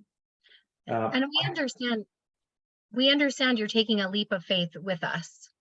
Like, we're asking you to trust us and go with us for a while and give us the grace to show you everything that Peter and I are having a difficult time explaining. I just read a comment from the Cottoms, and then the Rathjens chimed in and said they're in the same boat, but 1 in level 2, 2 in level 2, 1 in level 3. It's going to be fun! Exclamation point. I got headphones for all of them, so fingers crossed. That's great. Fingers crossed on bandwidth. That's it. Yeah, that's awesome. Actually, it doesn't take too much. Zoom is really effective with bandwidth. As long as you have a couple megs of download or upload, then you're good. It doesn't take much download. Okay, let's move on to the Wilcox family, and then Maria Hendershot. Hey there. So my question is very similar to what's already been kind of talked about, actually, is my 11-year-old son, we want him grouped with the older group because we're on the East Coast, and we would rather him be with the older kids than be grouped with the super young kids because they have to put level 1 and 2 together. Yeah. So what is the best way to go about asking for that change, since it does have to be manual? I think it actually will be for that one, right, Nate? 11 will be with level. No, 11. maybe not. No, I think she's asking for her 11-year-old to be moved up to the level 3 group, Correct. right? Yes. Yeah. In that case, you can just send me an email and I'll put it into my spreadsheet and we'll take care of it. So the sooner the better. Perfect. Does he turn 12 by the end of the year by chance? Yes, he does. Oh, if he's turning 12 by the end of the year, then he's already going to be grouped in level 3. So he's February. So I meant school year. I was thinking year. Sorry, yeah. Calendar year. Yeah, it's okay. So yeah, you will need to send me an email in that case. Okay, sounds great. Yep.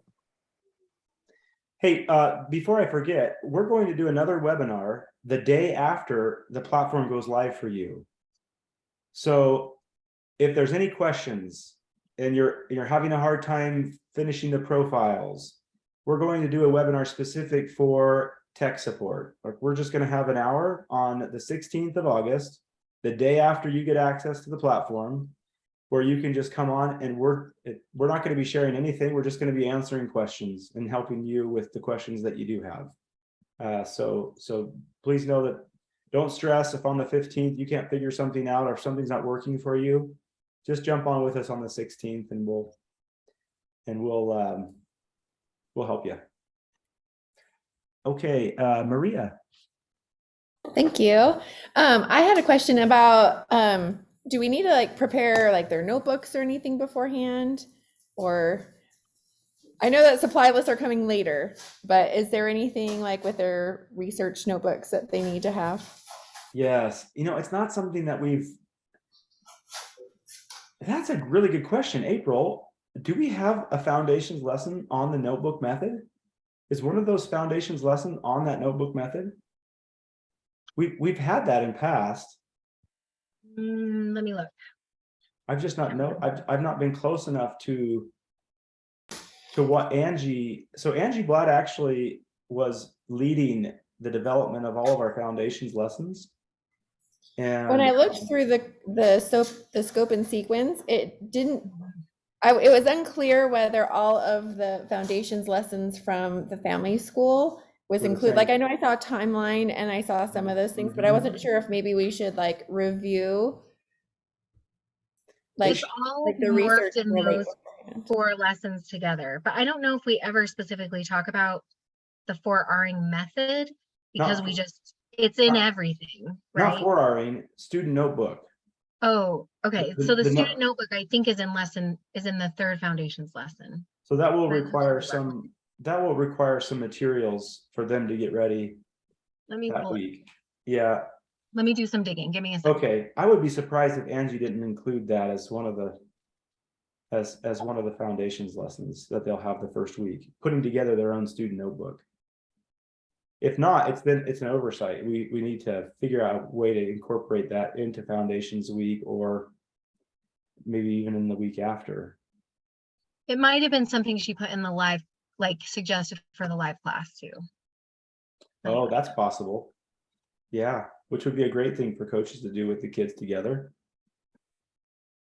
That's a really good question, Maria.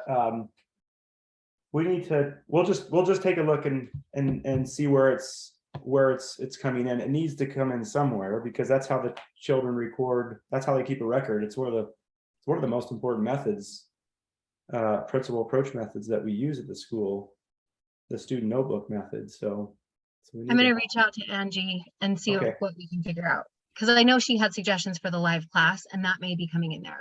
Well, I love that as an idea for the live class. That would be perfect. That's a perfect example of a project, right, that we're focusing on during the live class, a foundations project that we're building our student notebook that first week. But the parents need to know so that they can go out and get the binder and the dividers and anything that they need to insert into that binder. It also requires a cover of some sort and a title page that the graphic designer designs. Okay. Good. Is this are we good to wrap it up? No more questions. Emily from Moscow, Idaho. Hey, I was just wondering, you had said originally that you would do some kind of internet computer safety thing when you first talked about the LiftEd. Do you know? I have not done this with my kids yet, so I was trying to figure out how can we, before I throw you in the deep end, how can I help prepare some of this? Make sure that's a great idea, and we need to. I haven't thought about it since I had that idea. Yeah, we'll do that. We'll have another webinar where we just. It'll probably be that first week before class starts, sometime between the 15th and the 22nd. We'll have a session where we just talk tech wise, and creating a tech wise family. There's lots of advice. We've used a lot of resources at the school. I just need to pull it together and send out an email text to all of you that just lets you know when that's going to be. And we'll have some devices. We'll have, in fact, April was just, I just talked with April today about buying a couple non-Apple tablets. We have an iPad already, and we'll probably just demo that with a few tablets and some laptops. Those will be the most common tools for this job, are tablets and laptops. Desktops too, just fine. But yeah, I'm glad that you brought that up. Two really good things here at the end of this webinar that we haven't considered that we need to. So student notebooks and a TechWise family webinar. How about that? Peter, on that note, people are wondering if they can get an email after this webinar with some of the links that we've been sharing and things like that. And I know you plan on sending out a link to this webinar. And so how soon will that come out? And then how soon will the email come out for the domain where they're going to set up their logins and everything? They're getting very anxious to hop on there, and that happens on the 15th. But when does the email come out about it? Well, the email with the recording for the Zoom for this webinar will be, I'll send it out tomorrow. I won't have time today to send it out, so I'll send it out tomorrow. It'll have in the email the links that I've shared in this for opting in, and I can't remember the other, or the Facebook QR code, some of the other things. The email that will go to them with information about logging in, April? It'll come out closer to the 15th, maybe even on the 15th. Yeah, probably on the 15th, I would guess. Because the platform will not be ready before that day. So that's going to be the big day. Okay. Jason. Peter, can I clarify something really quick that I saw in the chat? Yeah. Just a clarification for everyone, as we create these groups, the way that I'm doing it isn't exactly by your typical school grade level. So just know that if your child is turning 4 to 7 years old by the end of 2022, they'll be in level 1 by default. You can send me an email if you'd like to change that. I'd love to make those changes before Thursday. For level 2, turning 8 to turning 11 by the end of 2022 is level 2. And level 3 is turning 12 to 15 plus by the end of 2022.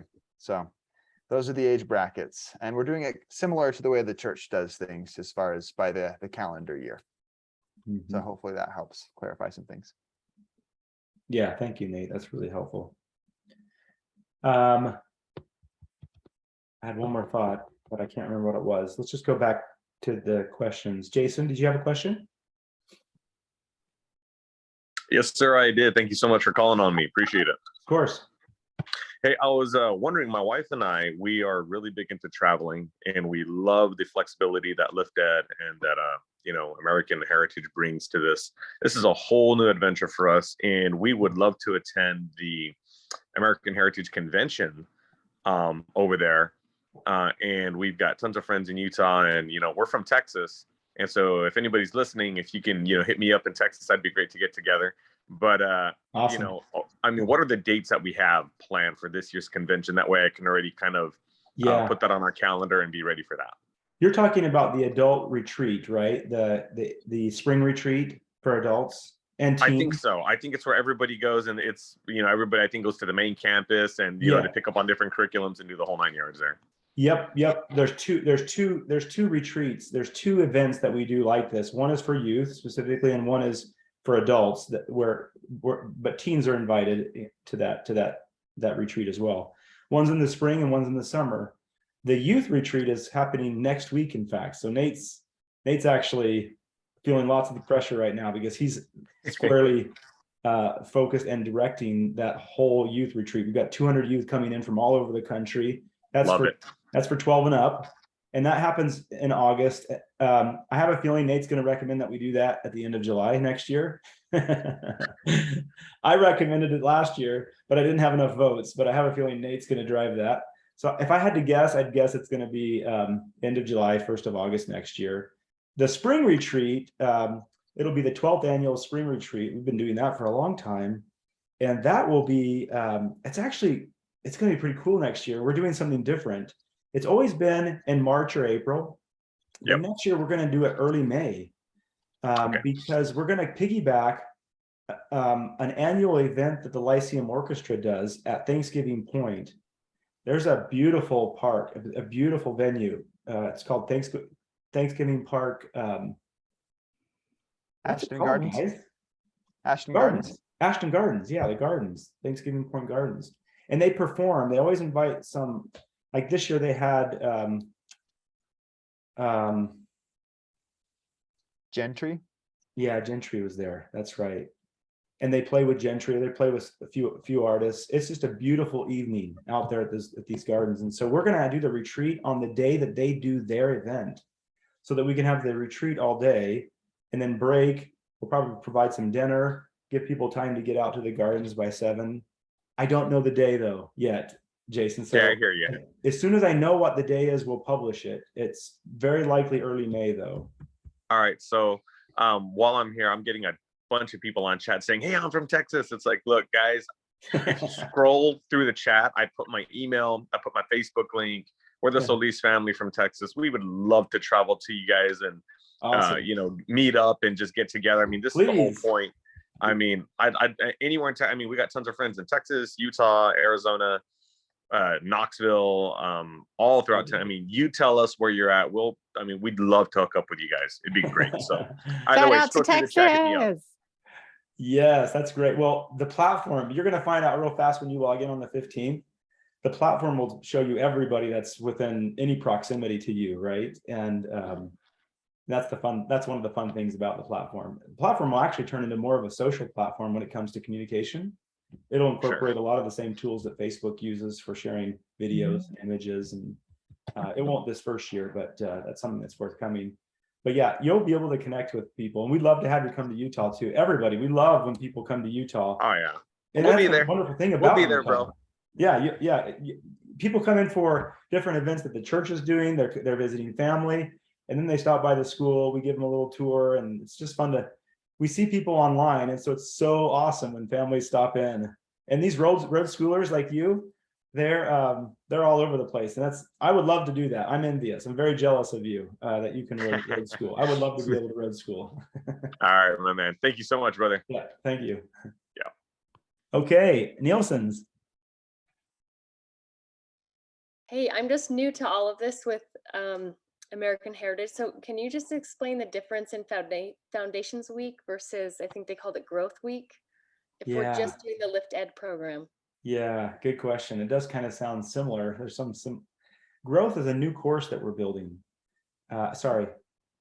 Growth is a new category of courses that we're building. That includes a leadership class, a health class, Constitution Studies class. Something yet we still have to decide.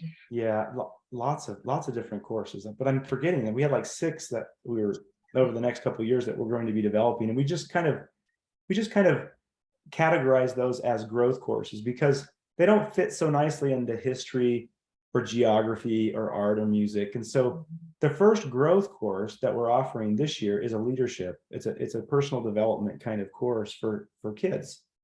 And it's actually coming from a curriculum that exists already called Who I Really Am. And Pete and Tammy Jensen have done a fantastic job of building the program. And it's the first kind of venture into taking existing content, adapting it for our platform, for our families. And so we're really excited to work with them because we don't feel like we have to be the producer of all good content. There's great content out there and great content producers and content producing organizations. The other ones we are producing ourselves from scratch, like health, for example, or Constitution studies. I think we're going to call it Defending the Constitution. But that's one of the 4 categories of courses that will be taught this year. So you'll have 8 weeks of growth content. You'll have 8 weeks of history content. You'll have 8 weeks of, yeah, it's weeks, right? 8 weeks of, in total throughout the whole year, 8 weeks of world studies content and 8 weeks of science. And so the very first rotation of that growth category of content is the first one up for us. And it's going to be focused on this leadership course. And then we'll have 2 weeks of focused world studies, and then 2 weeks of focused science or history, and then 2 weeks of focused science or history, and then back to growth again. And so it's this unit studies method that we're employing this year that's quite a bit different than what we've done in years past. And we feel like it has a lot of benefits. There are a lot of reasons why focusing and going deep in a subject is better for the learner. It affords us the opportunity to work on projects over an extended period of time with students, as opposed to Monday history, Tuesday science, Thursday geography, or Wednesday geography, and Thursday growth. As opposed to hitting every subject every week, we're going to spend 2 weeks in one subject. And then we're going to move on to another subject and go really deep. In addition to that, we're also going to lay in art, literature, music into these lessons. And so it'll be a cross-curricular humanities approach into this unit studies approach. It's a really beautiful combination of methods and pedagogy that we feel have a lot of significant benefits for the learner. There are also logistical benefits. So a family can prepare what is needed for this next unit. I can go one time and get what's needed for that unit, and I don't have to think about anything else for the next 2 weeks. As opposed to, what do I need for science for Tuesday? What do I need for world studies on Wednesday? And it just makes it a little bit easier for parents too. So lots of benefits when you combine the unit studies approach with the cross-curricular approach of learning. I know that was a lot more than you asked, but I hope that was helpful. It was. So when you have the whole week of foundations, does that just mean it's setting a foundation for the school year, or what does that mean for someone who's just doing LiftEd? Yeah, I didn't even answer your question, did I? Sorry. Foundations Week is something we do here at the school, and we touch on the methods that are the most important, most commonly used methods that they'll see and experience every day in their experience with American Heritage School. Whether you're on campus or online or in LiftEd, it's the 4R method is very, very important. Research, reason, relate, record. Student notebooks, building them and saving your work as an evidence of what you've learned. That's another method. The principle approach, making connections to gospel principles as we teach academics, all things to know that there is a God. That's another method. The timeline, talking about history and people and important inventions and periods in context of other things on this timeline, called the His Story timeline or history timeline, right? His story is history is his story. And so helping learners to learn in context of other things that they've learned, so it's an important method. And so we cover each of these methods each day of Foundations Week, just as a refresher, as a reminder, or as a new learning for students who are new to these methods. And many of these methods aren't proprietary of American Heritage School. We've adopted them and adapted them from FACE, which is the Foundation for America's Christian Education. It's a wonderful organization on the East Coast. And you can look up FACE and you can learn more about their methods. They have a wonderful self-study guide for parents. Yeah, most of the methods that we incorporate and we talk about in Foundations Week come from FACE, Foundation for America's Christian Education. Peter, they can also go to Family School and look at the Foundations course there if they want to have an idea of what they're going to be covering. Yeah, great idea. Yeah, there's a whole subject called Foundations on Family School, and if you click on that, you can see each of the lessons that we'll be discussing, that we'll be working from during Foundations Week. Of course, they'll be different because they'll be adapted for student learning, right? Student directed learning. So we're turning them into videos as opposed to a parent lesson like they are on Family School right now. Okay, one more question. Carrie, go ahead and we'll wrap it up for today. So I had a question. I'm in the Pacific time zone. How does it work with class and explore time with level 1 and level 2 being combined? So they'll be separate for explore time and then combined for the Zoom call. Okay, so it's like, how does that work? Because I know that they're adapting those lessons to the different levels. Yeah, if I understand your question right, you're wondering, yeah, how we're going to be able to how to meet those individuals. Yeah, Zoom's being weird. Yeah, it is. Let's see. I can talk about that. So I think Nays might be frozen, but so the explore time is different. It's like different in depth, but not different in content.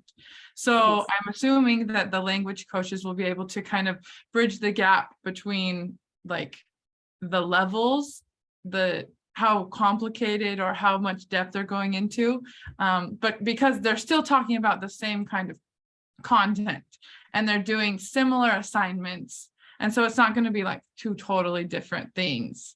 It's just bridging the gap to include that larger age range. Do you think that's about right, April? Thank you, Clarissa. It's an online one-room schoolhouse, really.